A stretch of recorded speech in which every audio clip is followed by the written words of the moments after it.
오늘은 우리 선교 특강이 있는 날이기 때문에 한국에서 우리 선교사님이 오셨습니다. 그래서 오늘 먼저 이 예배에 말씀 이제 전해 주시고, 그리고 이어서 우리 친교 시간 갖고 난 후에 선교 특강으로 이어지겠는데, 오늘은 주제가 마지막 때의 신앙 생활입니다. 그리고 제가 알기로는 우리 선교사님은 하나님을 정말 사도 바울처럼 아주 극적으로 만나서 아주 180도 바뀌는 그런 경험을 하고, 그 삶을 하나님께 드려서 정말 주님을 사랑하고, 그리고 한국에서 굉장히 젊은이들을 강한 도전으로 깨우고 한국 교회를 좀 깨어있는 그런 신앙에 갖게끔 하는데 쓰임받는 하나님의 사람이라고 생각합니다. 우리 나오셔서 말씀 전해 주실 때 선교사님을 통해서 하나님께서 우리에게 들려주시는 음성에 귀 기울이는 시간 갖도록 그렇게 하겠습니다.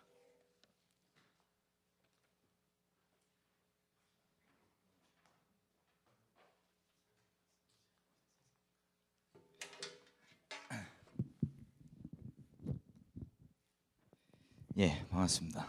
같이 말씀을 좀 말씀합니다.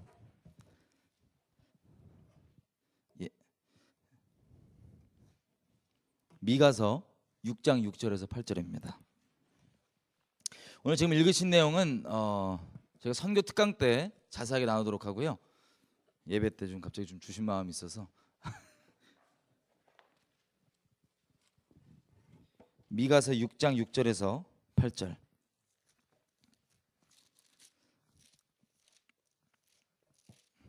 다 피셨나요? 다 같이 한 목소리로 읽겠습니다. 6장 6절에서 8절 시작. 내가 무엇을 가지고 여호와 앞에 나아가며 높으신 하나님께 경배할까? 내가 번제물 1년 된 송아지를 가지고 그 앞에 나아갈까? 여호와께서 천천의 수양이나 만만의 강수 같은 기름을 기뻐하실까? 내 허물을 위하여 내 맏아들을, 내 영혼의 죄를 인하여 내 몸의 열매를 드릴까?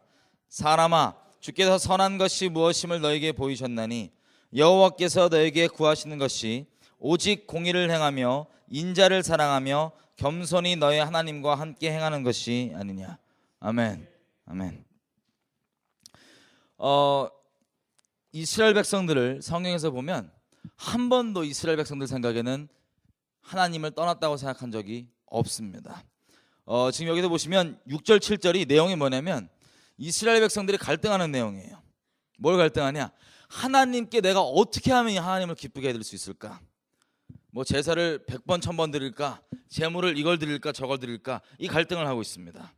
그 갈등 위에 하나님께서 뭐라고 정확하게 찝어주시냐면 이렇게 얘기합니다. 8절 사람아, 주께서 선한 것이 무엇임을 너에게 보이셨나니 여호와께서 너에게 구하시는 것이 오직, 하나님께서 너에게 요구하는 것이 오직 네가 공의를 행하고 인자를 사랑하며 겸손히 너희 하나님과 함께 동행하는 것이 아니냐. 아멘. 자, 하나님께서 우리에게 요구하시는 바를 분명히 정리를 해주셨습니다. 예수님도 오셔서 말씀하셨지만 이걸 쉽게 얘기하면 아모스서에도 호세아서에도 이렇게 얘기합니다. 우리가 제사를 드리는 것보다 하나님께서는 하나님을 실제 아는 것, 그리고 인자를 베푸는 것, 자비를 베푸는 것, 이걸 주님께서 더 기뻐하신다고 얘기를 하십니다. 자, 성경 전체의 이 역사를 보면요, 이스라엘 백성은 주님께 꼬박꼬박 잘 있는 것 같은데 하나님께서는 계속해서 하시는 말씀이 뭐냐면 이스라엘아, 제발 좀 내게로 돌아와라. 이게 하나님께서 계속 하셨던 말씀입니다.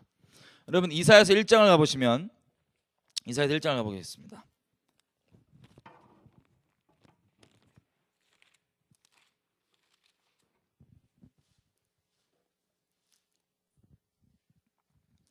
(1장) 10절에서부터 15절까지 내용을 잠깐 부분적으로 보면 10절 주님께서 이렇게 시작하십니다. 너희 소돔의 관원들아, 여호와의 말씀을 들을지어다. 너희 고모라의 백성아, 우리 하나님의 법에 귀를 기울일지어다. 자, 지금 하나님께서 누구에게 얘기하시는 겁니까? 이스라엘 백성에게 소돔과 고모라라고 얘기하십니다. 여러분, 소돔과 고모라는 하나님 앞에 심판을 받게 합당한 죄악 가운데 있었던 나라 도시였죠. 자, 하나님께서 이스라엘 백성을 두고 소돔과 고모라라고 얘기하십니다.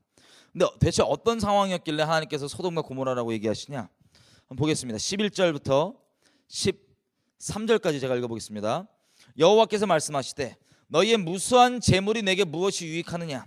나는 수양의 번제와 살찐 짐승의 기름에 배불렀고 나는 숫송아지나 어린 양이나 수염소의 피를 기뻐하지 아니하노라. 너희가 내 앞에 보이러 나오니 그것을 누가 너희에게 요구하였느냐? 내 마당만 밟을 뿐이니라. 헛된 재물을 다시 가져오지 말라. 분향은 나의 가증이 여기는 바요 월삭과 안식일과 대회로 모이는 것도 그러하니 성회와 아울러 악을 행하는 것을 내가 견디지 못하겠노라. 내 마음이 다음 절 가지겠습니다. 내 마음이 너희의 월삭과 정한 절기를 싫어하나니 그것이 내게 무거운 짐이라 내가 지기에 곤비하였느니라. 아멘. 자, 지금 여기 내용을 보면 이스라엘 백성이 예배를 드리고 있습니까? 안 드리고 있습니까? 드리고 있습니다. 근데 주일 예배만 꼬박 나와서 드리는 게 아니라 보면 정한 절기, 월삭, 안식일 뭐 꼬박꼬박 다 모이죠. 우리로 지금 따지면 새벽기도 쭉 다 나오는 거예요, 이스라엘 백성이. 그리고 뭐 교회에서 하는 부흥회, 세미나 다 나와요. 집회 꼬박꼬박 다 나오는데 하나님께서 그것을 기뻐하신대요, 어떤데요? 기뻐하시지 않는데요. 여러분, 제가 여러 개 질문 드리겠습니다. 여러분, 주일 예배 꼬박꼬박 나오는 거 좋은 거예요, 나쁜 거예요? 좋은 건데 하나님께서는 여기서 특이하게도 기뻐하지 않으신대요, 이거에 대해서. 여러분, 왜 그런 걸까요? 뭐가 문제인 걸까요?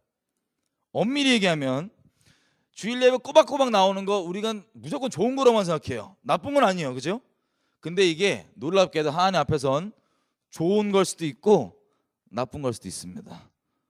하나님께서는 그 꼬박꼬박 나오는 그 행위 자체보다는 무엇을 우리가 하든지 간에 심령을 감찰하시는 하나님께서 그것을 왜 하는지 마음을 보고 주님께서 기뻐하십니다. 근데 일단 겉모습으로 볼 때 꼬박꼬박 예배당 나오는 거 주님께서 기뻐하지 아니하신대요. 왜냐하면 힌트가 이겁니다. 12절 너희가 내 앞에 보이러 나오는데 누가 너한테 그걸 그렇게 해달라고 했느냐? 자, 이들이 꼬박꼬박 나오는데 이유가 뭐라고요? 아니, 우리가 예배당 나오는 이유가 뭡니까? 누굴 만나러 오는 겁니까? 하나님을 뵈러 오는 거죠. 근데 이 예배당 꼬박꼬박 나오는데 주님께서, 마음을 감찰하신 주님께서 뭐라고 얘기하냐면 너희가 내 앞에 보이러 나온대요. 보이러. 자, 예를 한번 들어볼게요. 이게 어떤 건지. 자, 보통 설교를 이렇게 나눌 시간이 있으면 말이 좀 많아요. 제가 죄송하지만 말이 좀 많다 보니까 정한 시간보다 약간 오버될 때가 있습니다. 그럼 주일에 이제 나와갖고 이제 나오신 분들 중에 시간이 약간 오버되면 반응이 확실하신 분들이 있어요. 시간이 좀 오버가 되면 이렇게 약간씩 이렇게 약간 몸이 이렇게 끝날 시간이 됐는데 안 끝나니까 이렇게 막 몸이 반응하세요. 그러다가 조금 시간이 자기 생각했던 것보다 더 오래 간다. 그럼 막 시계 보시고, 막 심하신 분은 눈으로 저한테 레이저 쏘시고 막 반응이 확실하세요. 시간이 지나면 몸 비비고 계시고. 자, 제가 개인적으로 어떤 설교보다는 개인적으로 만나서 복음을 주로 전하는 게 제 어떤 삶의 목적이라고 생각하고 그렇게 살고 있는데, 그런 식으로 그런 분들 만나서 복음을 전하다 보면 이분들이 거의 비슷한 마음이 있어요. 어떤 거냐면 꼬박꼬박 예배당을 나오시는데 이분들은 마음이 어떠냐면 이제 나와 드린 거예요. 주님 앞에 자기가. 딴 친구들은 술 먹고 잘 쉬고 있는데 나는 또 이게 나와야 되니까는 정말 피곤해 죽겠지만 나온 거예요. 나와갖고 얼굴 도장 한번 딱 찍어주려고 나왔는데 세상에 빨리 끝내고 딱 가야 되는데, 물론 몸은 나왔지만 마음은 콩박가 계신 거예요. 빨리 끝내야 되는데 왜 이상한 애가 튀어나와갖고 막 이상한 저렴한 표현을 하면서 막 말을 길게 하는 거야. 그러니까 짜증이 나고 막 비비 꼬이시면서 뭐 이렇게 되더라고요. 근데 결국에 얘기하면, 쉽게 얘기하면 그럼 왜 굳이 뭐 마음도 없으신데 나오냐 그러면 결론적으로 줄여서 얘기하면 이런 거예요. 안 나오면 재수없는 일 생길까 봐. 아니, 천국 가겠다고. 천국 가야 되니까. 뭐 이런 게 주로 이유예요. 이런 분들 보면 제가 참 가슴이 아픈 게 뭐냐면 천국 때문에 결국 나오신다는 거예요. 별로 마음은 없는데 그냥 나와서 그렇게 하는데 천국 때문에 나오시는데 여러분, 이분들이 시간 좀 지나니까 몸이 비비 꼬이잖아요. 천국은 영원토록 24시간 계속 예배드리는데 거의 이 구운 오징어 되실 거예요, 가면. 이분들에게 너무 가슴이 아픈 거예요. 본인들 천국 때문에 나오셔서 이렇게 버팅기고 계시는데 요거 좀 길어졌다고. 안타깝습니다, 그죠? 근데 다시 얘기하면 이분들이 얼굴을 보이러 나오는 거예요, 주님 앞에. 심령으로 주님을 만나러 나오는 게 아니라 보이러 나오는데, 주님께서 이걸 뭐라고 얘기하시냐면 누가 너한테 그렇게 마지 못해서 나와 달라 그랬느냐 이렇게 얘기합니다. 자, 그리고 여기 보면 이스라엘 백성들이 제물을 바칩니까 안 바칩니까? 꼬박꼬박 바칩니다. 우리처럼 이런 제물이 아니라 제물 레벨이 틀렸어요. 이스라엘 백성은 동물 잡아야 돼요. 양 잡아야 돼요. 최소한 비둘기라도 잡아야 돼요. 쉽게 얘기하면. 근데 이 희생 제물들을 바치는데 여러분 이거 좋은 거예요, 나쁜 거예요? 우리로 지금 따지면 헌금하는 거, 뭐 11조 하는 거 이런 거 좋은 거예요, 나쁜 거예요? 대답이 이제 줄으셨습니다. 자, 이게 다시 얘기하지만 좋을 수도 있고 나쁜 걸 수도 있어요. 왜냐면 말라기에서 보면 이런 내용이 있습니다. 이 제물을 막 바치는데 주님께서 뭐라고까지 얘기하시냐면 이렇게 얘기해요. 네가 흠 있는 제물 가지고 나한테 마지못해서 바치는데 누가 너한테 그거 해달라 그랬냐? 너희 총독한테 가서 한번 그걸 줘봐라. 다시 얘기하면 우리 직장 상사나 잘 보여야 되는 사람들 있죠? 명절 될 때마다 우리가 선물 보내는 사람들, 그 사람들한테 한번 그거 줘보라 이거예요. 하나님께 드리는 이걸. 걔네들 받을 수 있나 보자. 쉽게 얘기하면 이런 겁니다. 우리 예를 들어서 우리가 옛날에 뭐 조선시대 때 우리가 사활을 짓는 사람이라고 쳐봐요. 여러분들이 사활을 막 농사 지으시는 분이신데 궁궐에서 왕이 사과를 한 달에 한 박스씩 바치라 그랬어요. 여러분 이거 좋은 거예요, 나쁜 거예요? 너무 좋은 거죠. 우리 사과가 인정받아갖고 지금 왕이 이걸 잡수시겠다는 거예요. 근데 이 좋은 소식을 어떻게 받아들이냐면은 짜증 났어요. 제가 참 귀찮게 무슨 또 한 달에 한 박스씩 꼬박꼬박 달래냐 귀찮게. 그래서 사과 중에 한 박스는 채워야 되니까 못 먹는 거, 못 파는 거, 막 썩어 문드러진 거, 그 모양은 사과인 거 이런 거 모아갖고 한 박스 채워갖고 했다. 한 박스 채웠지 않냐? 이런 식으로 이걸 보내는데 여러분이 왕이에요. 그러면 그런 분을 보면 기분이 상큼해져요? 아니면 약간 비틀어야 돼요? 약간 줄을 틀든 약간 이런 게 나오겠죠? 자, 이런 식으로 이스라엘 백성이 주님께 제물을 바친다고 하고 헌금을 한다고 하고 이런 걸 했는데 심령이 감사하거나 자원하는 심령이 아니라 마지못해서 드려야 되니까 그냥 주는 거예요. 그냥 싼 거 이거 그래 어차피 바쳐야 될 거 이거 싼 거 이걸로 때우자. 요 흠 있는 거 이거 저는 거 이걸로 때우자. 이걸 하는데 주님께서 뭐라고 얘기하시냐면 누가 너한테 그거 해달라 그랬냐? 쓸데없는 재물 나한테 바치지 말게 제발 누가 좀 저기 성전 문을 닫아뒀으면 좋겠다. 이게 주님 뜻이에요. 주님 마음이라고요. 우리는 무조건 갖다 바치면 좋을 거라 생각했지만 하나님은 그게 아니시라는 겁니다. 또 보면 여러분 기도 많이 하는 거 좋은 거예요, 나쁜 거예요? 기도 많이 하는 거 좋은 걸 수도 있고 나쁜 걸 수도 있습니다. 다시 말씀드리지만 오해 한해가 중요합니다. 여러분 우리 민족은 기도가 모자란 민족이 아니에요. 강력한 기도가 있습니다. 제가 청년들을 상담하거나 이렇게 보면 누가 시키지 않아. 딴 때는 기도하자 그러면은 막 또 이제 오징어 되는데 시키지 않아도 자동적으로 기도가 나올 때가 언제냐? 결혼 걸렸을 때, 뭐 직장 걸렸을 때 그냥 자발적으로 새벽 기도부터 나가고 계속 뭐 그 아니면 학부모님들은 뭐 수능 볼 때 이럴 때 보면 알아서 그냥 나와고 기도를 막 하세요. 여러분 다음 절 보시면 1장 15절 보면 이스라엘 백성도 기도가 많았습니다. 너희가 손을 펼 때 내가 눈을 가리우고 너희가 많이 기도할지라도 내가 듣지 아니할 것은 너희의 손에 피가 가득하기 때문이라. 자, 이스라엘 백성도 그렇고 우리도 그렇고 기도가 많은데 우리는 기도 많이 하면 무조건 좋을 건 줄 생각하잖아요. 아니시라는 거예요. 주님께서 기도 많이 한다고 되는 게 아니고 내가 너에게 요구하는 게 있다. 세상에 우리는 그냥 뭐 기도 많이 하고 예배당 꼬박꼬박 나오고 뭐 마지못해도 요거 바치면은 주님이 기뻐하실 줄 알았는데 전혀 아니라는 거예요. 주님께서. 자, 시편에 가보면 자세하게 나와 있습니다.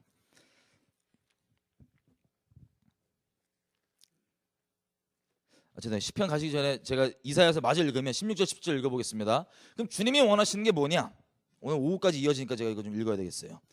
1장 16절 너희는 스스로 씻으며 스스로 깨끗게 하여 내 목전에서 너희 악업을 버리며 악행을 그치고 선행을 배우며 공의를 구하며 학대받는 자를 도와주며 고아를 위하여 신원하며 과부를 위하여 변호하라. 아멘. 자, 지금 우리가 여지껏 이사야서 읽은 내용이요, 쉽게 얘기하면 미가서 6장 6절에서 8절과 똑같은 내용입니다. 이 같은 내용이 선지서에 계속 반복됩니다. 자, 시편 보면 또 이렇게 나와 있어요. 50편 시편 50편.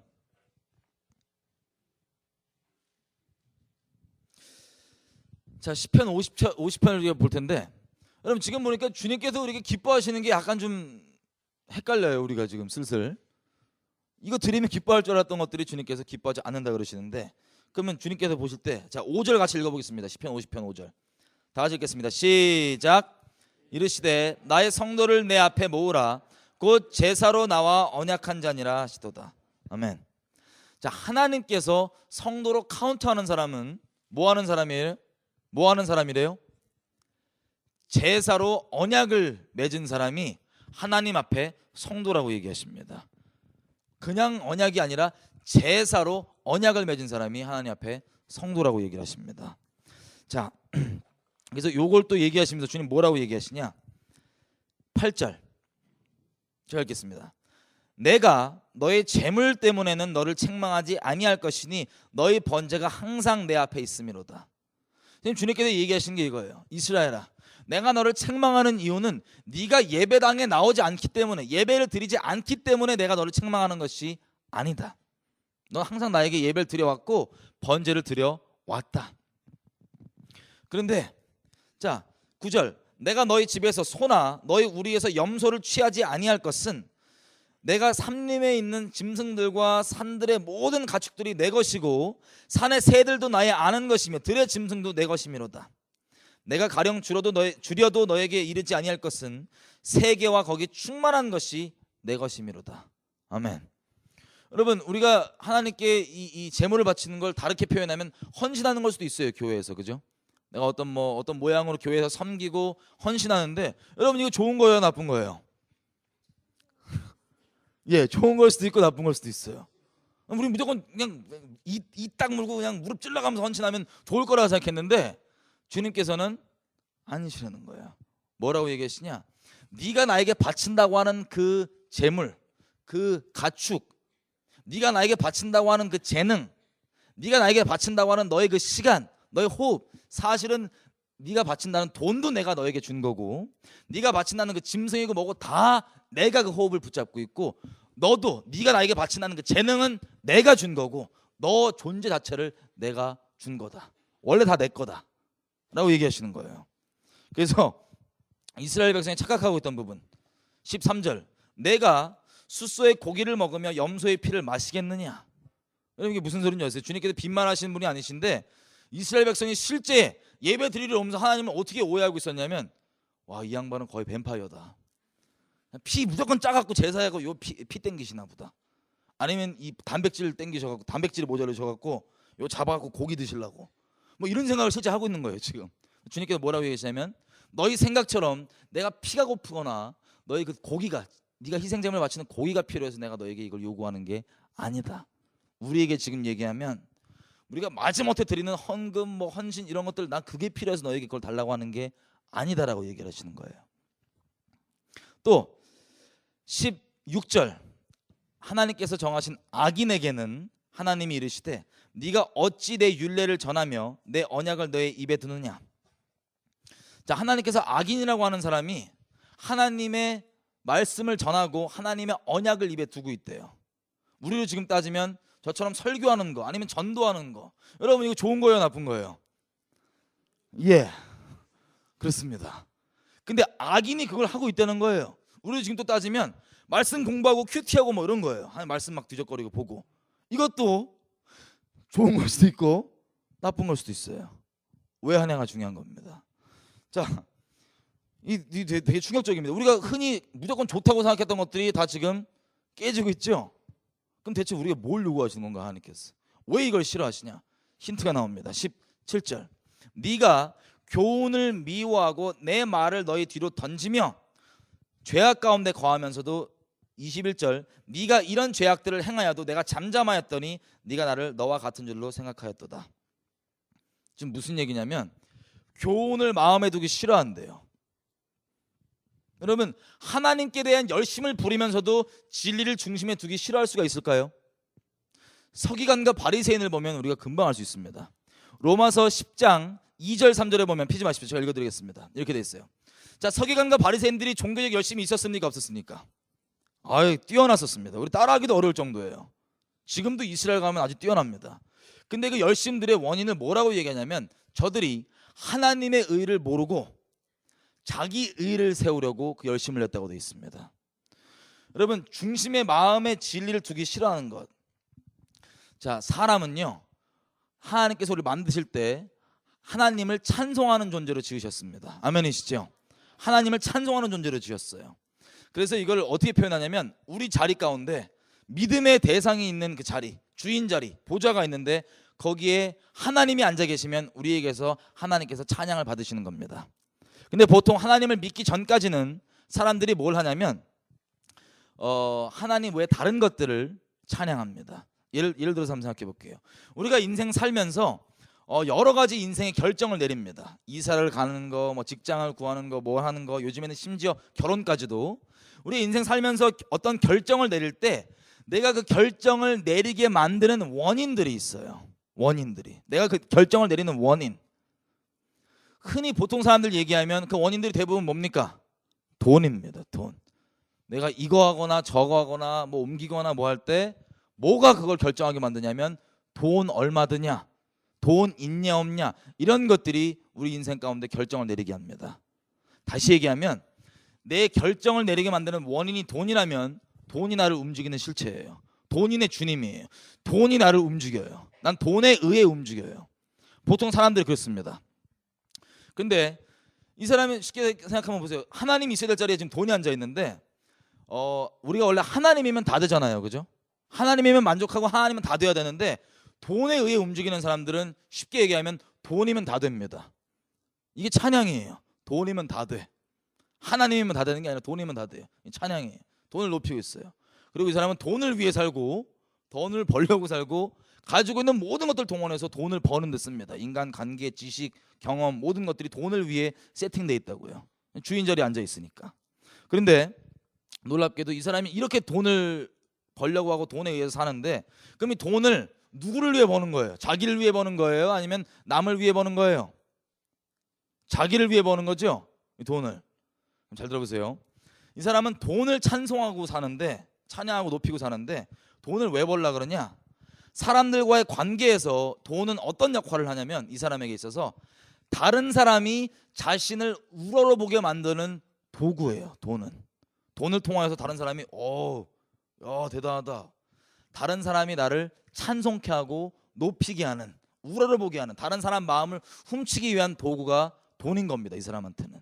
그래서 결국에는 돈을 높이는 게 아니라 돈을 통하여서 근본적으로는 나를 높이는 거예요. 자, 이처럼 사람은 하나님을 높이지 않고 하나님을 경배하지 않고 하나님이 정말 주인 자리에 앉아 계시지 않는다면 무엇을 통하여든, 어떤 사람은 외모, 어떤 사람은 뭐 다른 사람이 알아주는 뭐 존경, 사람의 인정 여러 가지 있겠지만 결국에는 자기를 높이기 위한 도구에 불과하고 자아숭배, 자기숭배를 하며 사는 게 사람입니다. 그런데 이 세상 사람들이 하나님 외에 다른 것들을 통하여서 자기를 높이고 추구하고 다른 사람 마음을 훔치려고 그렇게 살아가는데 이 세상 사람들도 이미 가지고 있는 선악의 기준으로 세속적인 것들이 돈을 위한 거고 뭐 쾌락을 위한 거고 외모를 위한 거예요. 근데 이 죄인들이 마지막으로 걸릴 수 있는 마지막 덫이 어디냐? 바로 종교입니다. 종교. 마지막 자기를 높이는 죄성의 도구, 마지막 덫이 바로 종교입니다. 여러분, 하나님은 우리에게 종교를 주신 적 없습니다. 종교는 사람이 만든 행동 양식입니다. 창조주가 살아계신다는 사실을 바보가 아닌 이상 누구나 다 알 수밖에 없어요. 근데 이거를 내가 아무리 귀신도 아는 객관적인 사실, 창조주는 살아계신다는 걸 인정을 하더라도 하나님께서 은혜를 베풀지 아니하시면 하나님을 알 수 있는 방법이 없습니다. 그래서 이 객관적 사실은 아는데, 자, 창조주가 정말 있다면 사람은 창조주와 관계가 정리가 돼야 돼요. 그래서 어떻게 하냐? 자기끼리 행동 양식을 만듭니다. 선악의 기준으로 이걸 이렇게 행동하면 좋은 거, 이렇게 행동하면 나쁜 거, 이게 거룩한 거 정해갖고 이렇게 행동 양식대로 시스템대로 행동하면서 내가 이렇게 행동했으니까 창조주가 나를 좀 이쁘장하게 봐주겠지라고 생각하는 이 사람이 만든 행동 양식, 이게 바로 종교입니다. 예수님은 우리에게 종교를 주신 적 없고 하나님은 우리에게 진리 그 자체를 주셨습니다. 근데 이렇게 보세요. 종교에 빠져 있는 게 돈이 아니라 종교에 열심을 내는 거예요. 막 이제 그러면 정말 중심 가운데 하나님을 따르는 게 아니라 종교가 마지막 덫에 걸린 사람은 놀랍게도 서기관과 바리새인들이 그랬던 것처럼 로마서 10장 2절 3절이 얘기하는 것처럼 이들이 그 열심을 내는 이유는 정말 하나님을 사랑해서 나오는 게 아니라 이걸 통해서 누구에게 높임받고 싶어서요? 사람에게요. 예를 들어서 내가 열심히 기도 많이 하고 뭐 이렇게 했다. 그러면 다른 사람들이 와 너 진짜 어떻게 금식을 40일 어떻게 말씀을 몇 독을 어떻게 요런 거를 돈이 아니라 내가 주님께 하는 나의 행동을 통하여서 다른 사람들이 나를 흠모하게 만드는 이 끔찍한 짓이 바로 종교입니다. 그럼 생각해 보세요. 신랑 대신 주님 앞에 내가 신부로서 막 열심히 잘하는 이 모습이 왜 이렇게 열심히 하냐? 내 이 모습을 통하여서 다른 사람들이 나를 이뻐해 주겠지, 흠모해 주겠지. 이게 바로 종교에 빠진 마음입니다. 이거보다 더한 끔찍한 음료가 어디 있어요? 신랑한테 잘하는 모습을 가지고 다른 사람을 마음 훔치려고 하는. 자, 근데 보십시오. 이와 마찬가지로 정말 중심 가운데 말씀이신 하나님이 없이도 이렇게 종교적 열심을 낼 수가 있습니다. 이게 지금 이스라엘 백성들이 빠져 있는 상태입니다. 그래서 중심으로는 죄인이기 때문에 진리이신 말씀을 하나님을 거절한 채로 하나님과 상관없으면서도 종교에 열심히 있어서 하나님 안에 거해 보이는 착각. 자, 주님께서 뭘 결국 얘기하시냐면 네가 나랑 제사로 언약을 맺어야 한다. 그런 종교 행위로 되는 게 아니라 꼬박꼬박 나와 주는 걸로 되는 게 아니라 제사로 언약을 맺어야 한다. 그럼 이것만 정리하고 우리가 좀 기도 좀 했으면 좋겠는데요. 언약. 여러분, 언약은요 쉽게 얘기하면 결혼입니다. 하나님께서 언약을 결혼으로 우리 삶 가운데 누리게 해주셨어요. 언약은 한쪽만 맺는 게 아니에요. 이스라엘 백성과 하나님의 언약을 맺을 때 피를 뿌리시는데 2번 뿌립니다. 양쪽에. 무슨 뜻이냐면 피 뿌리는 건 우리 옛날에 맹세할 때 있잖아요. 무슨 뭐 이렇게 피 딱 내고 한 잔 땡기신 다음에 의형제 맺고 뭐 이런 거. 자, 피를 내는 건 이런 뜻입니다. 맹세를 하는 거예요. 이걸 안 지키면 내가 목숨 걸겠다는 뜻입니다. 언약을 맺을 때 피를 뿌렸다는 얘기는 하나님께서 이스라엘을 사랑하시기로 맹세를 하시면서 내가 너를 사랑하지 않으면 내 목숨 치르겠다. 한마디로 내가 목숨 걸고 너를 사랑하겠다고 맹세하신 게 바로 언약입니다. 이게 결혼이라고요. 결혼할 때는 우리가 상대 배우자를 조건 뭐 이런 거 아무것도 따지지 않고 존재를 있는 그대로 내 생명보다 더 사랑하겠다고 맹세하는 것, 이게 바로 결혼입니다. 그래서 하나님께서 이스라엘 얘기할 때 넌 내 신부다, 내가 너의 신랑이다 얘기했던 게 바로 이런 뜻입니다. 그러면 언약 관계를 한번 생각을 해볼게요. 한쪽만 사랑한다고 돼야 안 돼요? 안 됩니다. 양쪽 다 서로 생명 다해 사랑하기로 합의하는 이것이 바로 결혼이고 언약인데, 그래서 피를 두 쪽에 뿌린 건데 이스라엘 쪽 하나님 쪽. 결혼으로 따지면 자, 제 와이프가 있다고 쳐봐요. 제 와이프가. 근데 이 와이프가 하나님이 저를 생명 다해 사랑하듯이 저를 생명 다해 사랑해요. 근데 저도 와이프를 생명 다해 사랑하면 이게 너무 사이가 좋고 저를 사랑하는 게 너무 기쁠 텐데 사람은 죄인입니다. 하나님을 향하는 게 아니라 하나님을 등지고 죄를 향한다고요. 죄인의 인생 목적은 죄를 짓는 겁니다. 인생의 목적이라고 하는 건 내가 알고 갖고 있는 모든 걸 다 동원해서 내가 최종 결론으로 추구하고 싶은 바가 바로 인생 목적인데, 죄인의 목적은 죄입니다. 그래서 죄인은 하나님의 자비와 사랑까지도 자기 죄를 위한 핑계거리에 불과해요. 불쌍하죠. 아주 목적이 뚜렷합니다. 그래서 하나님 등지고 죄를 향하고 있어요. 근데 이런 식으로 제가 있는데 와이프가 하나님이 저를 사랑하듯 저를 사랑하는 거예요. 근데 제가 와이프를 사랑하지 않고 제 마음이 콩밭가 있어요. 다른 자매들한테. 그럼 와이프가 저를 생명 다해 사랑하는 게 저한테 기쁠까요? 부담될까요? 엄청 부담돼요. 이 옆에 내가 저를 볼 때마다 눈이 하트가 돼갖고 막 그럼 난 막 질려갖고 막 그만하고 누가 사랑해달랬냐고 싫다고. 자, 이 생명 다한 사랑이 나도 생명 다해 사랑 안 하면 부담으로만 와요. 부담돼. 이러는데 이 불편한 결혼 관계가 어떻게 하다가 시작됐다고 생각해봐요. 시작이 됐어요. 이거 부담돼 죽겠는데 이 옆에 나가 붙어갖고 막. 근데 이러고 겨우겨우 살고 있는데 누가 얘기해요. 주변 사람들이 저한테. 야, 네가 진짜 네 와이프를 사랑한다면, 네가 정말 좋은 남편이라면 넌 와이프 일기장을 하루에 한 장은 꼭 읽어야 돼. 부담되는 거예요. 여보세요. 제가 와이프를 저도 생명 다해 사랑하면 어떻게든 내 존재의 목적이 와이프의 마음을 헤아려 갖고 알콩달콩 마음을 나누는 게 내 목적이기 때문에 하루에 한 장 와이프 일기장을 읽었냐, 다 채웠냐, 2장 읽었냐, 덜 읽었냐 이게 중요하지 않아요. 어떻게든 와이프 마음을 알려고 하는 게 내 존재 목적이기 때문에. 근데 저는 그러고 싶지 않고 마음이 콩박가 있잖아요. 근데 주변에서 뭐라고 얘기하냐면 좋은 남편이라면 읽으라는 거예요. 그래서 와이프를 사랑해서가 아니라 주변 사람들한테 좋은 남편으로 보이기 위해서 마지못해서 짜증나지만 한 장 읽기로 결정해요. 큰 마음 먹은 거예요 제가. 그래서 한 장을 읽어요. 다음 날부터 이제 와이프한테 가갖고 야 일기장 줘봐라. 그래서 일기장 딱 펴고 의미가 궁금하지도 않아요. 그냥 읽는 게 그냥 의무예요. 그냥 가나다라 마바사 저거 오늘은 구절이 왜 이렇게 기냐. 막 부담돼 읽어요 이렇게. 읽은 다음에 다 읽고 와이프한테 하는 말이 나 오늘 할 거 다 끝났지. 나 의무 다 끝났지. 신나갖고 가서 막 바람 피고 놀아요. 막 자기 할 거 다 했으니까. 그리고 막 이 불편한 이 결혼 생활을 사는데 여러분 이걸 실제 여러분이 이 아내라고 생각해 보세요. 이게 미치는 거예요. 이렇게 사는데 또 주변에서 막 이래요 저한테. 야, 네가 진짜 좋은 남편이라면 아내랑 최소한 하루에 1시간은 대화를 해야 돼. 여러분 제가 와이프를 사랑하면 1시간 대화 시간 채웠냐 안 채웠냐 중요하지 않아요. 마음을 나누는 게 내 존재 목적이니까. 근데 마음이 콩박가 있으니까 1시간이 엄청 부담이에요. 하루에 1시간이나 짜증나게 진짜. 어떡하냐.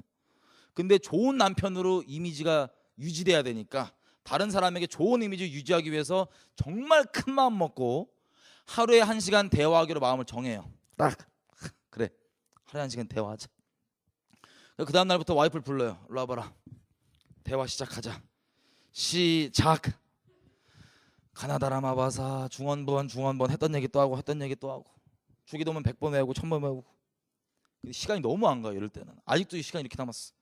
주기도문 1000번 더 외우면 끝나겠다. 막 가나다라 마바사 저거 주여 이렇게 하다가 시간 겨우겨우 맞춰서 땡 1시간. 와 1시간 다 했지. 끝났지. 나 할 거 다 했지. 신나갖고 또 막 놀아요. 나가서 다른 자매들이랑. 이런 불편한 삶을 살고 있다가 저 보세요. 하루는 은혜를 세게 받아요. 제가 어떤 은혜를 받냐면 제 와이프 일기장을 읽다가 이걸 발견한 거예요. 뭐라고 써 있냐면 제가 다른 자매랑 5분 이상 대화를 하면 승질이 난다고 써 있는 거예요. 일기장에. 이걸 딱 보고 그래 우리 와이프는 신실하지. 일기에 써 있는 대로만 한다 그랬으니까 5분. 여러분 5분이 저에게 어떤 소식으로 올까요? 아주 기쁜 소식으로 옵니다. 그러면 5분 이상 대화하면 승질내니까 4분 50초까지만 땡기면 되겠네. 4분 50초까지는 대화해도 괜찮겠네. 이래갖고 가서 그냥 다른 자매들이랑 4분 50초 확 얘기를 하는데 이때는 시간이 너무 빨리 가요. 쫙. 근데 겨우겨우 마음 콩박가 있는데 시간이 너무 빨리 가는데 겨우겨우 땡땡땡땡 해갖고 4분 50초 땡 채웁니다. 마음 아쉽지만 그냥 다시 와요. 와이프한테 와서 얘기해요. 나 4분 50초밖에 바람 안 폈다 마음으로. 잘했지? 이러고 사는 거예요. 여러분 이 와이프면 기분 상큼하세요? 이건 정말 끔찍합니다. 이게 결혼 생활이라면. 근데 이렇게 살고 있는데 제가 은혜를 받아요. 하루는 너무 심한 은혜를 받아요. 와이프가 나를 얼마나 사랑하는지 아주 티끌만큼 깨달은 거예요. 막 울고 불고 난리가 났어. 나를 이렇게 사랑했다니. 진작에 얘기를 하지 이놈의 편에 그냥 이렇게 사랑했으면. 이러고 은혜를 받아갖고 제가 큰 결심을 합니다. 또 은혜를 받았으니까 그에 대한 보답으로 좋다. 4분 50초를 내가 3분으로 줄이겠다. 사랑이 제가 반응하는 거예요. 은혜 받아갖고. 그래서 이제 3분 50초 말고 3분만 다른 자매들이랑 막 놀고 막 이땐 시간이 여전히 빨리 가요. 막 콩닥콩닥 놀다가 시간 3분 땡 치면 또 돌아와갖고 와이프한테 3분밖에 바람 안 폈다 나. 잘했지? 제가 잘한 줄 아는 거예요. 3분을 줄이신 분들은 주변에 또 간섭도 많이 해요. 아직도 4분 50초인 애들 보고 자식들이 아직도 4분 50초 하냐. 나처럼 3분으로 좀 줄여봐라 임마. 은혜 받으면 줄여야 돼 3분으로 막 이러고 있는 거예요. 근데 여러분이 와이프라면 생각해 보세요. 4분 50초건 3분이건 그게 중요해요 안 중요해요? 차이가 있어요 없어요? 없어요. 나는 아주 잘하고 있다고 생각하는 거예요. 주변에 간섭하면서. 자, 이 불편한 결혼관계 마지막 샘플 들어보면 또 주변에서 이러는 거예요. 네가 좋은 남편이면 일주일에 한 번은 꼭 얼굴을 마주 봐야 된다. 내 와이프를. 정말 짜증나지만 오케이 좋은 남편으로 인식돼야 되니까 마음을 정해요 또. 그래서 일주일에 한 번 와서 얼굴 도장 찍는데 또 부담스럽게 뭐라고 얘기하냐면 빈손으로 가면 안 된대요. 꼭 꽃을 챙겨줘야 된대. 꼭 꽃. 그래서 제가 이 일주일에 한번 얼굴 도장 찍으러 가는데 할미꽃이 하나 딱 있어요. 땅바닥에. 말라 비틀어진 거. 이 기쁜 소식이에요. 아싸, 이 꽃 비싼데 오늘 돈 안 써도 된다. 요걸로 때워야지. 들고 가갖고 와이프를 만나서 얼굴 도장 했다. 나 얼굴 도장 찍었다. 그 다음에 네가 바랬던 꽃 했다. 나 할 거 다 했지? 이러고 정말 지 잘한 줄 알고 가서 확 자는 거야. 아주 그냥 편안한 마음으로. 근데 와이프가 참다 못 참아갖고 저를 자는 저를 깨워요. 야! 울면서 막 누가 너한테 이거 해달랬냐? 누가 너한테 마지못해서 이거 1시간 얘기해달랬냐? 누가 너한테 마지못해서 일기 한 장 봐달랬냐? 내가 너한테 바라는 거 딱 한 가지밖에 없는데 네 마음 바라는데 누가 그거 해달랬냐? 마음 없는 그거. 이렇게 막 울고 있는 와이프한테 제가 어떻게 하냐면 이래요. 이 옆에 내가 진짜 내가 1시간 대화해주지. 꼬박꼬박 얼굴 도장 찍어주지. 1시간 뭐 하루에 한 장씩 일기 읽어주지. 그러면 대체 뭘 더 바라냐? 이러고 되려 승질을 내요. 여러분, 이 관계가 성경에서 말하는 이스라엘과 하나님과의 불편한 관계입니다. 어쩌면 여기 계신 어떤 분들에게는 지금도 하나님과의 그 관계이실 수도 있어요. 여러분, 율법은 악인을 위해서 존재한다고 되어 있습니다. 디모데전서 1장에 보면 무슨 얘기냐면 우리가 만약에 한 마을에 사는 사람이라고 생각해봐요. 근데 우리가 정말 선한 사람들이에요. 존재가 물론 불가능하지만 예를 들어서 그럼 우리에게 법이 필요 있습니까 없습니까? 필요 없죠. 법을 지킨다는 얘기는 막 어기고 싶어 죽겠는데 외줄타기 하듯이 마지못해서 이러는 게 아니라 넘으면 안 되는 마지노선 테두리예요. 쉽게 얘기하면 법은 선한 자들에게는 법이 필요 없다고요. 마찬가지로 율법의 완성은 무엇입니까? 율법의 완성은 사랑입니다. 이게 무슨 뜻이냐면요. 이 지금 제가 얘기했던 이 샘플들이 쉽게 얘기하면 우리가 율법으로 생각하는 것들이에요. 종교 행위들. 이런 것들이 결국 근본적으로 우리에게 요구하는 바가 뭡니까? 누구를 사랑해라입니까? 하나님이 너를 생명 다해 사랑하듯 너도 하나님을 생명 다해 사랑하라. 이게 이 율법이 요구하는 본질입니다. 그러면 하나님이 나를 생명 다해 사랑하듯 내가 하나님을 생명 다해 사랑하면 그 율법의 본질이 이미 다 있는 거예요. 내가 그걸 누리고 있고 내가 지키고 있는 거예요. 근데 하나님을 생명 다해 사랑함 없이 그저 껍데기만 하루에 한 장 보고 뭐하고 이러고만 있다, 종교 행위만 있다, 그러면 그걸 아무리 다 지킨다 할지라도 주님과 상관이 없는 겁니다. 그래서 율법의 완성은 사랑인 겁니다. 자, 정리를 좀 해보겠습니다. 그러면 언약, 제사를 드려야 된다고 되어 있는데 이 로마서에 이렇게 써 있죠. 우리가 아직 죄인 되었을 때, 죄악 한가운데서 하나님이 우리를 사랑해야 될 자격이 눈꼽만큼도 없었을 때 주님이 우리를 어떻게 사랑하셨습니까? 그의 아들을 십자가에 벌거벗겨 내어 걸으셨습니다. 그게 우리를 생명 다해 사랑하신 하나님의 증거입니다. 여러분, 제사로 언약을 맺으라고 되어 있잖아요. 이 제사는 쉽게 얘기하면 십자가로 완성된 그 제사입니다. 십자가입니다. 십자가로 언약을 맺는 게 하나님과의 성도인데, 자, 하나님 쪽에선 완성하셨어요. 우리를 위해서 우리가 죄인 되었을 때 자기 아들을 십자가에 내어 걸으심으로 우리를 향한 그 사랑의 맹세를 이미 하셨습니다. 근데 이걸로 끝일까요? 아니면 우리도 하나님께 맹세하는 게 필요할까요? 우리도 맹세하는 게 필요합니다. 무엇으로만 되겠습니까? 십자가로만 됩니다. 이 하나님이 나를 생명 다해 사랑하는 것처럼 나도 하나님을 생명 다해 사랑하기로 결정하는 이것, 내 목숨 걸고 사랑하기로 결정하는 그것, 이게 바로 하나님 안에 있는 성도입니다. 이게 바로 언약 관계입니다. 여러분, 정리하겠습니다. 그러면 성도가 된다면 어떻게 살아야 돼요? 어떻게 살겠어요? 성도가 되면 주님이 부담스러울까요? 안 부담스러울까요? 잘 들으셔야 돼요. 남이 어떤지 신경 쓰지 마시고 하나님과 여러분 관계를 보였을 때 하나님이 아직도 부담스러운 분이 계십니까? 그럼 여러분 아직 언약 관계에 계신 게 아닌 겁니다. 그분의 사랑이 부담스러운 거예요. 그래서 모태신앙의 이런 애들이 맨날 그 교회 막 몸만 다니는 애들이 십자가 얘기하면 부담스러워하는 게 그런 거예요. 누가 사랑해달랬냐 이거야. 막말로 누가 죽어달랬냐 이거야. 나를 위해서. 괜히 죽어갖고 맨날 따라다니고 막 맨날 십자가 얘기하고 막 짜증나게 막. 이게 언약관계에 있지 않은 그냥 증거예요. 그냥. 근데 언약관계로 들어온다면 정말 진리가 우리를 자유케 한다는 그 말씀 그대로 하나님의 사랑 때문에 너무 좋습니다. 하나님의 사랑 때문에 너무 기뻐요. 하나님의 사랑이 부담이 되는 게 아니라 막 녹아요. 그냥 알콩달콩 그냥 영원토록 막 주변 천사들 다 닭살 돋고 막. 여러분 이걸 쉽게 정리하면 이런 겁니다. 내가 언약을 맺었다는 얘기는 내 목숨, 내 뜻, 내 생명으로 사는 게 아니에요. 자, 십자가로 나를 맺는다. 사람은 하나님의 심판대 앞에 다 서죠. 히브리서 말씀대로 딱 두 종류의 사람이 있습니다. 그 심판대 앞에서. 첫째 종류가 뭐냐? 한 번도 하나님의 심판을 받은 적이 없는 사람들이 그 심판대 앞에서 즉결 심판으로 지옥 가는 거예요. 이 첫 번째 사람이 있고, 두 번째 사람, 이미 이 땅에 살면서 믿음으로 예수님의 십자가를, 그 심판을 내 심판으로 받아들인 사람들이 있습니다. 믿음으로.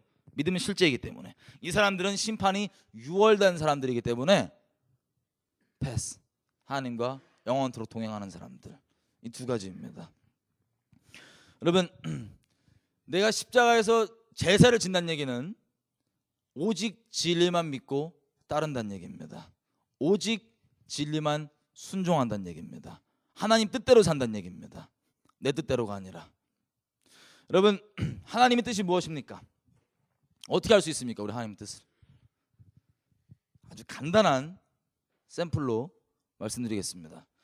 사람은요 평생 동안에 영의 음성을 들으면서 삽니다. 영의 음성. 여러분 영의 음성 들어보신 분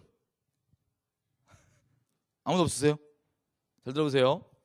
사람은 인식 못하고 있지만 모든 사람은 전부 다 영의 음성만 듣고 살아갑니다. 요한복음 6장 63절에 예수님께서 이렇게 얘기하십니다. 내가 니네한테 한 말이 곧 영인데 생명이다. 그러니까 원어로 얘기하면 레마인데 너희한테 생명이 된다는 거예요. 영의 말. 자, 하나님은 진리의 영이시죠. 사단은 거짓의 영입니다. 공통점을 굳이 뽑아보자면 영의 말이에요. 하나님이건 사단이건. 근데 영의 말인데 진리는 누구시라고요? 하나님이세요. 영의 말인데 거짓말은 누구예요?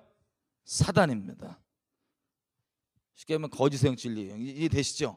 그러면 잘 보겠습니다. 평생 동안 우리가 오직 영의 말만 듣고 산다는 얘기는 이런 뜻입니다. 믿음은 어떻게 하면 생긴다고 돼 있죠? 들으면서 난다고 돼 있죠? 잘 보세요. 물리적으로 소리로 듣는 건요 무조건 믿음이 돼요? 아니에요. 지식은 될 수 있지만 믿음은 되지 않습니다. 왜냐하면 믿음이라고 하는 건 나를 움직이는 실체이기 때문에.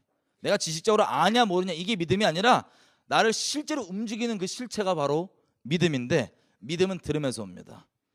그래서 세상에서 얘기하는 것처럼 물리적으로 듣는 건 지식은 되지만 믿음이 안 돼요. 근데 믿음이 되는 들음은 영으로 듣는 것들이 믿음이 됩니다. 근데 영으로 어떻게 듣느냐? 한번 샘플 얘기해 보면 만약에 제가 여자라고 쳐봐요. 부담되시겠지만 제가 만약에 여자예요. 근데 딱 이렇게 생겼어요. 여자인데. 그러면 인생 살 때 쉬울까요? 어려울까요? 어려워요. 어려워요. 제가 만약에 잘 보세요. 하나님을 믿는 믿음이 있다 그럼 전혀 어렵지 않아요. 여러분 우리 지문 다 똑같습니까? 틀립니까? 다 틀리죠? 아무리 쌍둥이도 얼굴 다 똑같아요? 아니 조금씩은 다 틀려요. 다 틀리죠? 왜 그러냐면 저와 여러분이라는 존재는 영원한 시간대 가운데서 다른 비교 대상이 존재하지 않아요. 하나님께서 일부러 보배롭고 존귀하게 특별하게 구별하여서 여러분을 만드셨습니다. 그래서 똑같이 생긴 사람이 없는 거예요. 그래서 지문이 다 틀린 거예요. 그리고 주님이 완벽하신 분이시기 때문에 우리 만든 다음에 막 실수하세요 안 하세요? 저 막 지으시다가 막 한 100억 명째 짓다가 너무 피곤하셔갖고 막 이렇게 해갖고 야 눈이 한쪽 올라갔다 이러신 분 아니세요, 그죠? 지으실 때 보시고 와 심히 기뻐하시는 완벽하신 실수 없이는 하나님이십니다. 아멘이시죠? 그러면 여러분 제가 잘생긴 거예요, 아니에요? 뭐 아멘이 안 되시면 회개하시면 되는 거예요, 그냥. 자, 마찬가지로 하나님을 믿는 믿음이 있으면 자매 할렐루야 감사하게 자유롭게 잘 살아갑니다. 승리는요 상황이 바뀐다고 내 얼굴이 좀 고쳐져서 세상 바벨론 기준에 좀 맞춘다고 오는 게 아닙니다. 오직 믿음으로만 승리가 옵니다.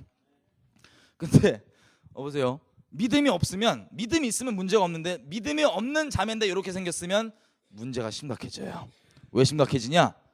요 세상 사람들, 이 지옥 자식들이 오직 외모로만 저를 판단해요. 근데 걔네가 그렇게 판단 안 하건 내가 하나님의 종이면 주님 눈치 보고 살기 때문에 신경 안 써도 되는데 나는 사람의 종이에요. 그 사람이 나를 어떻게 보냐 이런 거에만 붙잡혀 사는 비참한 세상의 종이라고요. 그래갖고 문제가 심각해지는 겁니다. 그런데 저는 용기도 없고 그래갖고 이렇게 생긴 자매인데 자연산이에요. 칼을 안 댔어요. 무서워갖고 그냥 돈도 없고. 근데 이제 친구 여자애가 있는데 이놈의 기집애는 인조인간이에요. 공장 들어갔다가 막 완전 막 후려쳐갖고 바벨론 비율을 그대로 맞춰갖고 이렇게 딱 나온 거예요. 근데 둘이 친구야 저랑. 전 자연산 인조인간. 둘이 같이 막 돌아다니다가 남자애들을 만날 거 아니에요, 그죠? 남자애들을 만났더니 세상에 이 지옥 자식들이 저한테 관심이 없어요. 전 투명인간이에요. 없는 사람 취급해요. 이 인조인간한테만 관심이 있는 거야. 전화번호 물어보고 막 그러고. 여러분이 저러면은 기분이 상큼하세요? 안 상큼하죠? 성격이 연약하신 분들은 막 우울증 걸리고 집에서 안 나오고 막 이럴 수도 있어요. 성격이 좀 튼튼하셔도 몇 번은 넘어갈 수 있지만 결론은 똑같아요. 왜? 이 인조인간 친구랑 한두 번이 아니라 남정네들을 만날 때마다 이것들이 나한테 관심 없고 얘한테만 관심이 있다. 그럼 이 반복되는 경험을 통하여서 어떤 현상이 일어나냐? 내 마음에 들어오는 영의 말이 있어요. 이 경험들을 통하여서 마음에 들어오는 영의 말. 어떤 말이 들어오냐? 예를 들면 이런 거예요. 역시 여자는 외모가 전부 다구나. 여자는 이쁘지 않으면 인간도 아니야. 뭐 이런 말들. 이 영의 말이라고 하는 건 누가 직접 입으로 얘기했을 수도 있고 안 했을 수도 있습니다. 하지만 그것과 상관없이 결론적으로 내 마음 가운데 들어오는 메시지, 내 마음 가운데 들어오는 말, 이게 바로 영의 말입니다. 이 영의 말은 사람들이 이 인식을 잘 못하는 이유가 뭐냐면 보통 감정들에 숨겨져서 많이 들어와요. 수치심, 뭐 질투, 화남, 뭐 이런 감정들에 숨겨져서 이 메시지가 들어오기 때문에 사람들이 많이 인식을 못합니다. 예를 들면 이 외모 말고 돈을 따졌을 때 내가 이쪽 사람들 무리를 친구를 사귀어갖고 같이 노는데 몰랐어요. 뭘 몰랐냐? 얘네들 돈이 많은 애들이야. 내가 같이 얘네 따라다니다가 저 너무 힘들어요. 돈 없어 죽겠는데 얘는 비싼 데만 댕겨. 그리고 따라다니다가 쪽팔리지 않기 위해서 따라다니다가 돈이 없다가 딱 걸렸어. 그럼 창피해요, 안 창피해요? 수치심이 확 올라오면서 마음 가운데 영의 메시지가 들어와요. 역시 돈이 다고 돈 좀 땡겨놔야 되는 거. 돈 없으면 사람 취급 못 받네 뭐 이런 거. 여러분 살면서 이런 경험들 있으시죠? 사람은 본인만 인식 못했을 뿐이지 이렇게 영의 메시지가 10년 가운데 계속 들어옵니다. 살면서 영의 메시지. 근데 다시 여자를 이 샘플로 돌아가서 여자가 이쁘지 않으면 인간도 아니야. 이 영의 메시지, 영의 말인데 여러분 이거 진리예요, 거짓말이에요? 거짓말이죠? 잘 들으세요. 이게 거짓말인지 진리인지는 예수님 굳이 안 믿어도 양심만 안 속이면 다 알아요. 근데 이걸 지식적으로 거짓말이냐 거짓말이지 않냐 지식적으로 아는 건 도움이 안 됩니다. 왜냐하면 사람이란 존재가 죄인이기 때문에 진리를 믿는 게 아니라 거짓말만 믿고 따라요. 그냥 지식 논리 안 써요. 거짓말을 믿고 따라요. 그래서 이걸 받아들입니다. 이걸 받아들였으면 어떻게 하냐? 내가 정말 진리를 믿는 사람이라면 이거 받아들일까요? 거절할까요? 거절합니다. 잘 들으세요. 마음을 지키는 게 그런 뜻이에요. 마음을 지키는 게 거절해요. 근데 난 이걸 받아들였어요. 진리를 믿지 않기 때문에. 그러면 그때부터 이 들어온 거짓말이 또 다른 거짓말이 나를 이끌어가기 전까지 내 주인 역할을 합니다. 나를 움직이는 실상이 되고 실체가 되고 내 모든 기준이 됩니다. 예를 한번 들어볼게요. 제가 이걸 듣고 두고 봐. 나도 이뻐질 거야.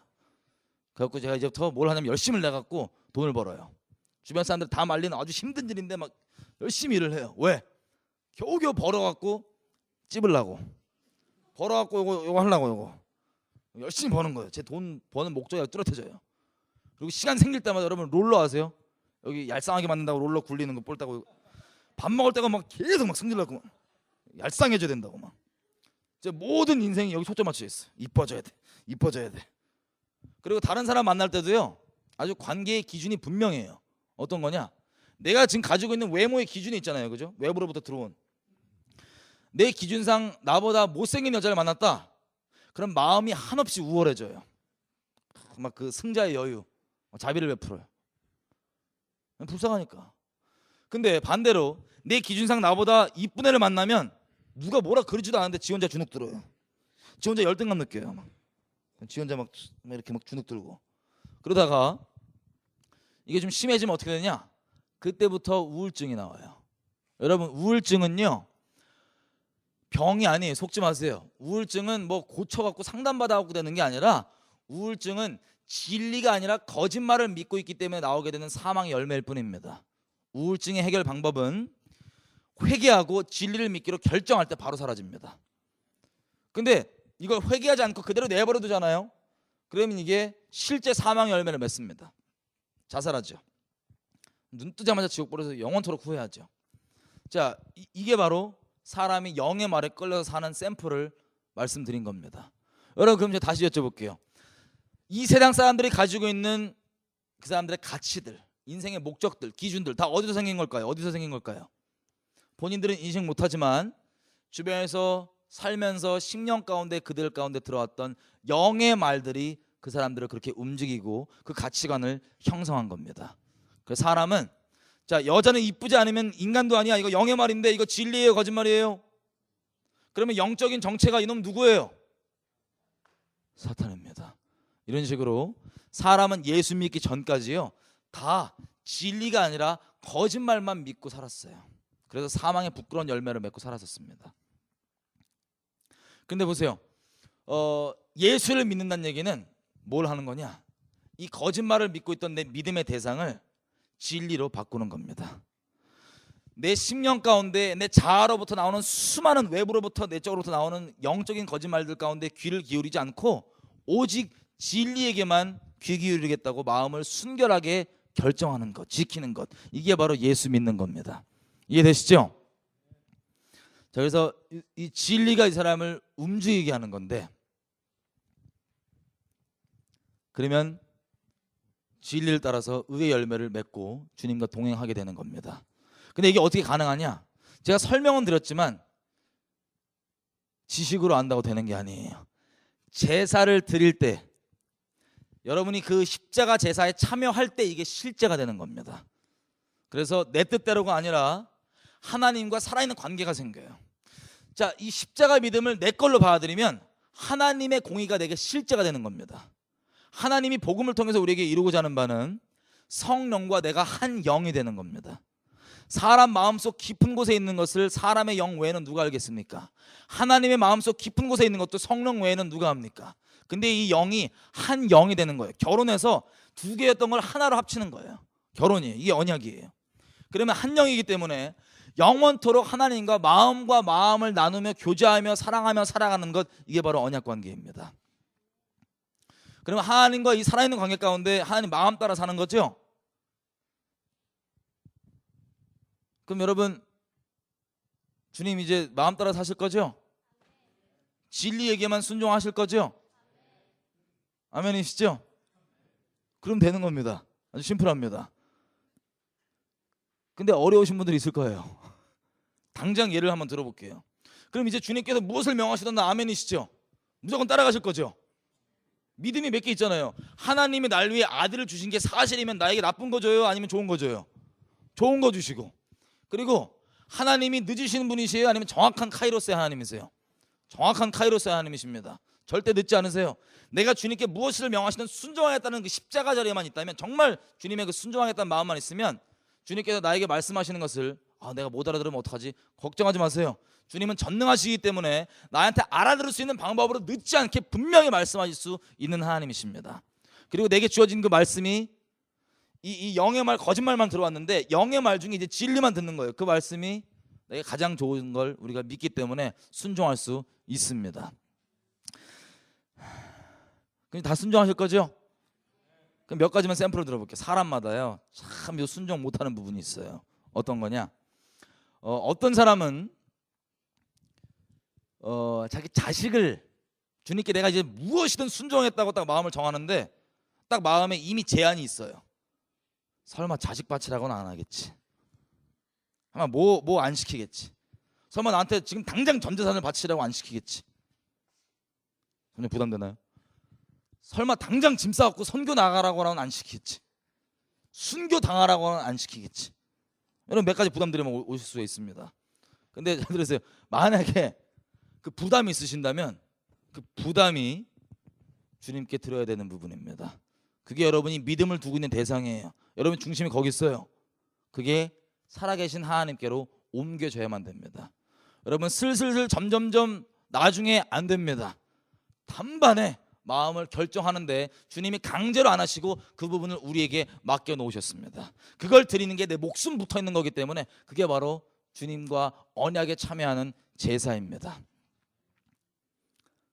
사람마다 틀려서 저는 특이하게도 보통 은혜를 쫙 받으면 주님이 그 중심을 막 이렇게 내놓으라고 하시는 그분들이 다 틀려요. 사람들이. 그래서 어떤 애들은 막 저 선교 갈게요, 뭐 순교할게요 이런데, 어떤 애들은 막 순교는 이미 진작에 헌신했는데 아프게 죽는 순교는 아직 아니었어. 주님 순교 당하더라도 이거 짜자자자 이렇게 죽게 안 해주세요. 이런 애들이 막 순교 막 죽겠다고 그냥. 선교도 저희 와이프 같은 경우는 특이하게도 선교는 가겠다 이거예요. 근데 주여 꼭 화장실이 깨끗한 데로만 보내셔야 돼. 뭐 이런 거. 저 같은 경우는 결혼. 하도 저희 부모님이 이게 서로 심하게 안 좋으셔갖고 제가 결혼에 노이로제 걸려갖고 난 독신으로 살 거예요 막 바울처럼 이러고 다녔는데 그건 제 마음이었어요. 주님 은혜 받을 때마다 결혼을 하건 안 하건 내가 결정할 테니까 내놔라. 중심을 내놔라. 이게 저의 그 중심, 주님께 드려야 될 그 부분이었습니다. 사람마다 다 틀릴 수 있습니다. 하지만 우리는 무엇을 명하시든 주님을 신뢰하고 믿기 때문에 그분을 믿고 따라가기로 결정한, 주님이 날 위해서, 우리가 지금 갈등하는 게 뭐든 간에 주님이 날 위해서, 내가 죄악 가운데 있을 때 우리를 위해서 하나님의 사랑을 막을 수 있는 것이 아무것도 없었습니다. 근데 만약에 여러분들이 갈등하는 부분들이 있잖아요. 설마 이거 시키시겠어? 그 부분이 바로 여러분들이 하나님 대신 찬양하는 것, 그리고 하나님과 여러분 사이에서 여러분이 하나님께 이렇게 얘기하는 거예요. 하나님 당신은 내게 있어서 이것만큼도 소중하지 않으신 분이십니다. 주님이 우리에게 그런 취급 받으실 수가 없습니다. 아멘이시죠? 그래서 주님을 순종하며 따라가면서 이 시대 가운데 하나님 명하시는 대로 하나님의 진리의 순종함으로 우리 거하는 곳에서 부르심에 입은 자리에서 의의 열매를 맺어가며 하나님 나라를 확장하며 따라가는, 주님을 생명 다해 사랑하기로 마음을 정한 그런 의의 사람들 우리가 됐으면 좋겠습니다. 어떻게 기도를 제가 어떻게 기도할까요? 기도를 좀 같이 했으면 좋겠어요. 여러분 이게 주님을 사랑하기로 결정하는 겁니다. 생명 다해서. 반주 좀 해주십시오.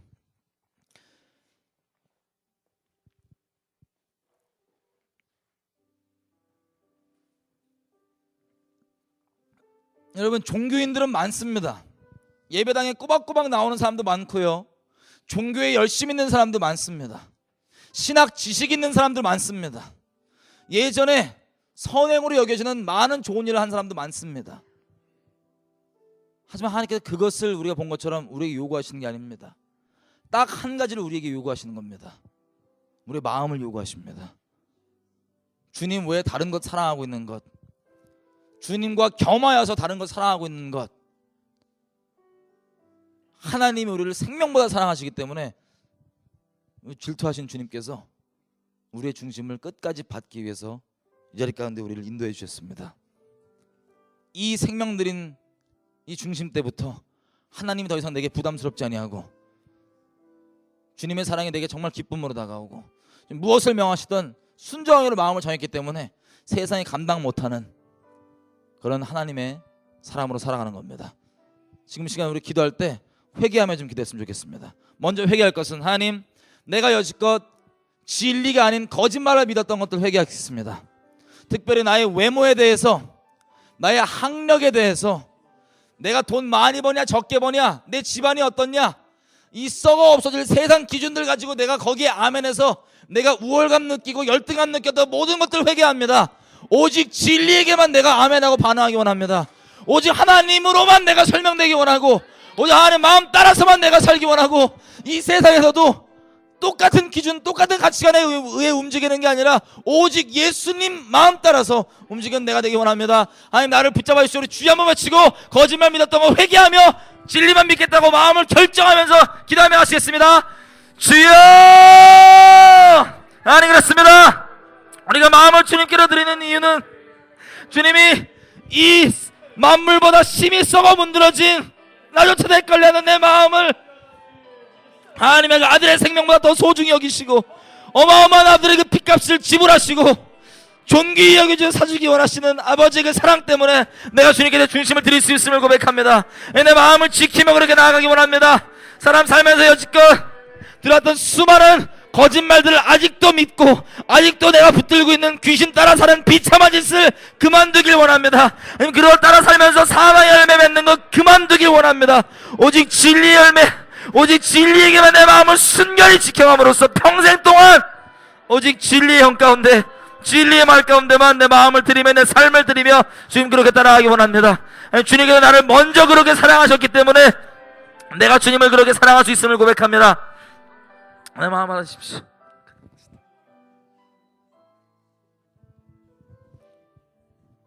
우리 마지막으로 이렇게 좀 기도했으면 좋겠습니다.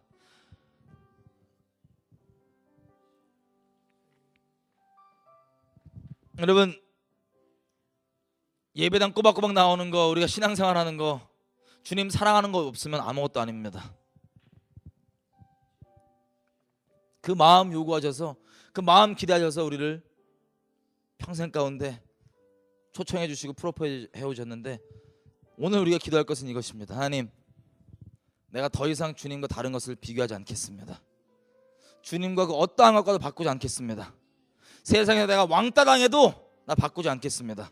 세상에 내가 재단 다 잃어버려도 나 주님과 바꾸지 않겠습니다.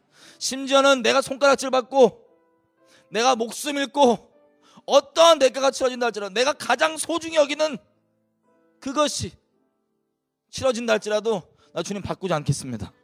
왜냐하면 주님이 나를 먼저 그렇게 사랑하셨기 때문에 하늘 보좌 영광 다 뒤로 던지시고 나는 주님 싫다고 이 썩어 없어진 것들 내 마음에 두고 주님보다 소중하다고 그걸 사랑하겠다고 있는 나를 마음을 다 아심에도 불구하고 포기하시지 아니하시고 하늘 영광 뒤로 던지시고 이 땅 가운데 오셔서 그 낮은 자리에서 끝까지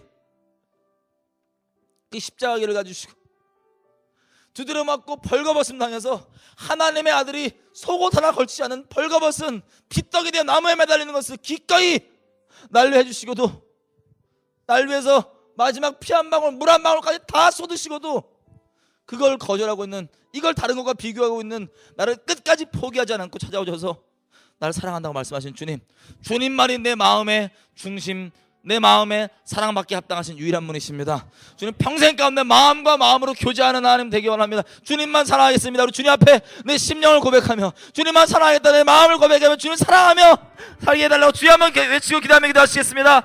주여. 하나님 그렇습니다. 하나님 무수한 천천의 예배들과 만만의 이 재물들이 주님 앞에 무슨 소용이 있겠습니까? 주님 앞에 이 마음이 없다면 무슨 소용이 있겠습니까?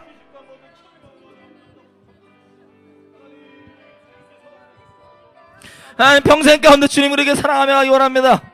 내 심령으로 주님 섬기며 가기 원합니다. 마음으로 주님 교제하며 가기 원합니다. 나를 먼저 이처럼 사랑해 주셔서 나를 버리지 아니하시고 주님 나를 먼저 사랑해 주셨기 때문에 주님 사랑할 수 있습니다. 주님의 내가 무엇을 사랑하고 이 마음을 누구에게 드리겠습니까? 주님밖에 없습니다.